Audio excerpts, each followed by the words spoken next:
Hello and welcome to the show. This is the Next Sun, the feature on the Dennison Show. We have on the studio line Owen Paul. Good day to you, and very How are you, nice. sir? I'm very well, and Nice to hear it. it's very nice and exciting to have you on my radio feature. Thank you. And Pleasure Owen, to be here. that's lovely to hear. And Owen Paul is a household name. And in your adolescence, did you have any idea what your career path would be, or where you Uh, wanted to a, li- take a, it? a little bit. Not. I never for 1 second thought about being a musician or a singer or a songwriter.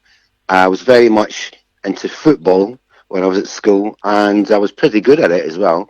I was quite fast, I think, if Yeah. I recall. And I got signed when I was 12 to Glasgow Celtic professionally. Oh, So I thought that was going to be my career path, and then punk music happened and changed everything. wonderful. It's kind of like the same story as Gordon Ramsay. He started with a footballer, injured his leg, and his dreams of a career were shattered in football. But he went on to be a successful like chef and restaurateur. So Well, indeed he did. He did well. I mean, I think he was originally at the opposite team in Glasgow. He was signed to Glasgow Rangers, I think, when he was yes, young. yeah, But anyway, he's not looked back, has he? that's it. Could it be fate? That's what I was trying Indeed. to get at. And did you find when you were a musician singer, did you find you worked better as a solo artist rather than being in a group or pop band? Very much so. I joined a band, first of all, while I was still at school when I was 15, and everybody in the sort of late 70s were doing that when punk happened. Everyone thought, well, I can have a go at this, because it's very much like that.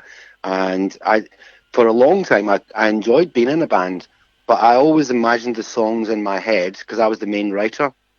And then when I imagined them in my head, the band obviously would add their own thing and play them differently. So over time, I began to, become tired of that. And I thought, I'm going to have to try and make a record myself. And when I became a solo act, things moved a lot quicker as far as getting a record deal and getting on television and stuff. And when I was recording, because it was the advent of computer recordings, I could actually, play most of the instruments myself and get it pretty much how I imagined it in my head in the first place. So that was the main reason why I moved on from being in a band. Cool. And your most recognisable song, "Favourite Waste of Time," was a number 3 hit in 1986. It was. And am I right? It was a cover version, a gentleman called Marshall Crenshaw.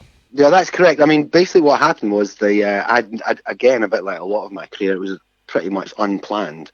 And then the night before a recording session that I had booked, I heard a little snippet of the song sung by Bette Midler, and I really became obsessed. It was just the chorus bit I heard, you're my favorite Western. That's all I heard. And I became so obsessed with it, I was up all night. Then I spoke to my management in the morning, said, listen, I've heard this little bit of a chorus. Can you find out who wrote it and how the rest of the song goes? Yeah, Because I didn't know. And they tracked it down and found out it was Marshall Crenshaw, and that it had been a B-side on one of his records, and the same for Bette Midler. She'd done it as a B-side.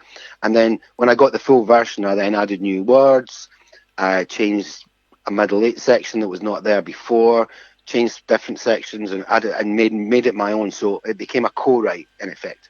amazing. I've actually got here in my notes that the B side was 1982. "Someday, Someway," I think it was a B Ah, side. there you go. See, you know more than me. I've done my homework, and isn't it fascinating how certain songs released a few years later exceed better than the originals? Like say Yazoo's "Only You," covered by the Flying Pickets, Yeah, and then Prince's "Nothing Compared to You," done by Sinead O'Connor, "Tears for Fears, Mad World," and then was a number 1 hit for Gary Jules in 2003. yeah, I think you're right. I think it's not always the case that the first and the original version is the best. Mm, So it was certainly worked in my case, and Marshall Crenshaw was very grateful for me doing it. Believe mm. me. And I read somewhere, not that I believe everything I read, but was Crenshaw quite vocal of your rendition? He wasn't to begin with. I mean, he was quite difficult in the early stages of negotiating because he didn't want me mentioned as a songwriter. So that was a bit dodgy, I would say, because clearly if you hear the both versions, there's different sections, there's different words, there's different music going on, so it's clearly not the way it was in the original.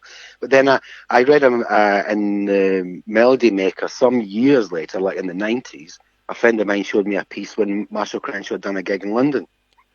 And he sang the song at one of his gigs and said, thanks to Owen Paul, I made $2.5 million Mm, last year. Well done, him. interesting. And the song features a famous snake on guitar, Fender bassist Mark Luckhurst. It does indeed, yes. I discovered Mark. I'm taking the credit for that. And he was, I auditioned a lot of people before I made records, and I wanted to get a backing band unit as such. So I took a long time over it, and I liked Mark's bass playing very, very much. And then when I stopped making records, he moved on to Thunder and great success. Very happy for him. Brilliant. And the B-side to that track as well, Just Another Day on Yes. that's quite an elegant, cool track to Favourite Waste of Time. Yes, it's one of those things that and it appears on my album as well of that time, an album called As It Is in 1986. It's one of the giveaways that always not well, to be honest, because it's, as you say, it's nothing like the popness of My Favourite Waste of Time. And I wasn't really a pop guy; I was a rock guy. And that's obviously where I started to get into fighting with the record company. They wanted me to make more pop records. I didn't. I wanted to make a rock record, and then they wouldn't fund my projects unless I did it their way. And that's when I decided to step back from the music scene. Sure. And on the vinyl cover, it's a couple on a beach watching the sun go down. Was that an exotic location somewhere shot? That was actually shot from the video and it's in Gran Canaria. Oh, nice. In the Canary Islands. So you told us a little bit about My Favourite Time. Yeah. And you certainly have had a remarkable career. And I just want to touch on that memorable television appearance at Pebble Mill. Yay. And where they didn't turn up the instrumental backing accompaniment. Yeah, I mean, it was very basic. I mean, if you were watching TV at home, you'd think something bad was going wrong, or I was throwing an attitude and not doing it. But basically, it was very, very simple. If you were watching at home, you could hear the track and you could see a guy not joining in, right? But from my perspective, I had no track playing in my speakers whatsoever, so I couldn't hear anything. And the cameras, when you're doing television, the cameras have got the red light on, so you know they're filming you. And when I realised the track didn't come on, I'm thinking, switch that red light off, for God's sake. And then it just kept coming closer and closer and closer. And it was like the longest 70 seconds of my life. Yeah. But it didn't do me any harm, actually, because I ended up becoming a talking point around the country. And it was getting mentioned in the news and in newspapers and on radio stations all over the country. So it really helped My Favourite Waste of Time to become a success. And when they say people are talking about you, that's not necessarily a bad thing either. It certainly wasn't in that case, for sure. And it was like you were playing musical statues. The audience were in hysterics. And was it a kind of stand against the way TV make you do things? You have to do this and do that, for example. Mime, pretend to play. Yes, I mean, it wasn't a protest about that, but it might have looked like it was. Yeah. My manager thought I was refusing to mime, but it was quite simple. I could not hear the music or the singing or anything, and I just didn't know what to do. And I thought, I'm not going to jump around complaining live on TV, waving my arms and stuff. I thought I'll just stand really still, and they'll switch the camera off. Unfortunately, they didn't switch the camera off quick enough. So thank you. That's nipped in the bud, as they say. And how important is it to have a sense of humour in this industry, the music industry? I think it's important to have a sense of humour in any industry, to be honest, and even just personally. Never to take yourself too seriously. There's going to be a lot of people that have got enough to say bad things about you that you've got to laugh it off. As much as you get a lot of credit and you get a lot of success and plaudits as such, you can take them both with a pinch of salt. So you get critiqued or criticised for one thing, and I'll give you an example of the paradox of this, right? I remember getting awarded in some awards ceremony thing, best new artist and worst new artist in the same year. That tells you all you need to know. You've got to laugh at yourself. Yeah. And not many people also know you've had other hits, like 4 top 100 hits, including Mad About the Girl and Pleased to Meet You.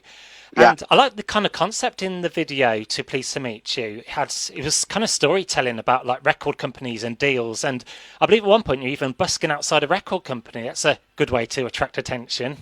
Yeah, well, but, I mean, you're right. I mean, that was my first single, and it did reach the top 100, and it got a lot of rave reviews, which was good, and critical acclaim. And the basic premise of the video was the tale of me travelling down from Scotland to London, trying to, play in a few bars, busking in the high street, whatever it took to get a record deal, and that's what happened. Amazing. I remember watching a video. I think Bronski Beat. They were travelling on a train from Glasgow, and Yes. they were coming off the train, and they meant business. The way they just come off the train and like, we're here. We've arrived in London. Yeah, watch out, world. That's the one, yes. And on to more recently, you've also collaborated with Mike Rutherford on the Rewired as a backing Yes. vocalist and vocal arranger. Yeah, and that was quite strange. And there was, I think it was around 2001. I'd been recording in a studio with a guy called Peter Van Hook, who was the drummer on the Mike and the Mechanics, and he was a producer who produced Tanita to Kairam and others. And Mike Rutherford visited the studio to see Peter, and he heard some of my stuff. And Mike is very, very posh, and it's like, dear boy, who did the vocals on these? And I was like, that's me, Mike. He went, and did you arrange the singing on the track? And I was like, yes. He said, would you like to be involved in the new Mike and the Mechanics album? I was like, blimey, yeah. And then it got even better then. So, in effect, Mike and the Mechanics would send me the tracks with no singing on it whatsoever, other than Paul Carrick. And then I'd have to arrange them and do whatever I wanted. And then they could choose what they liked and what they didn't, right? So the album then became very successful. And then he called me again and said, Owen, would you like to go on a world tour with us with Phil Collins? Again, I was like, I'm packing my bags, Mike, as we speak. Great. So it was a fantastic time. And as you can imagine, playing football stadiums all around the world with Mike and the Mechanics and Phil Collins, and getting to sing with Paul Carrick, Mike Rutherford, and the songs Over My Shoulder, The Living Years. I mean, come on, it just couldn't get any better. Good times. Now, on to 2020, what year it's been. Have you found you've always been in music, you haven't really gone away, but has 2020 been a somewhat career revival to an extent for you? It has, and it has obviously in an accidental sense, because normally I'd be playing, in any given year, I'd be playing retro festivals, with Nick Kershaw or Howard Jones or Limahl or Paul Young or Tony Hadley. And I'd be touring around the country doing those things, and I wouldn't get as much time to spend on recording. But obviously, because of lockdown, the complete opposite has happened. And I've been able to concentrate much more on getting a brand new album together. I've released a couple of singles, 2 or 3 singles already that have done really, really well for me. And I'm, now beginning to get recognised again as a singer-songwriter, which is fantastic. Lovely. So you've been a bit more studious, just working behind the scenes. Very much. And obviously because of technology, you can get other musicians involved remotely, and you can get them online, and you can send them the track, and then they could add bass, guitar, and then send it back, and then I can change it again, and I can send it, So the computer revolution as such with recording in particular has been an absolute revelation. So your new album dropped this year. What's the album called, and what kind the album's called Overblown Superstar, and it is a bit of a change for me. It's a country Americana folk, touches on gospel sometimes. It's quite laid back, and it's something that I've always wanted to do, because most of the time when I think of a song, I hear it in my head as a folk song, because I'm Scottish and I've been surrounded by folk music all my life, and my songs in my head always sound like that. And obviously when you're 23, 24, you turn them into a pop record, or you turn them into a rock record, or I've even had dance records that were hits. But this time round I thought, you know what, let's not do that. Let's make the record the way it originates in its truest form, and do it as a folk song. And that's what the album's going to be like. Beautiful. And you've worked with Lynn Johnstone. She's a Scottish contemporary artist on the album as well.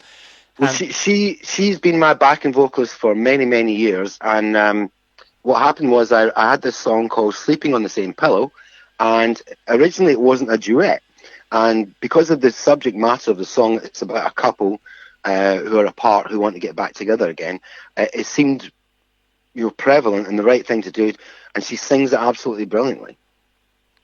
Lovely. And it's currently doing the rounds on the Heritage charts, among other... Yeah, it's doing very well for me. Great It's in stuff. the top 10 as we speak. Great stuff.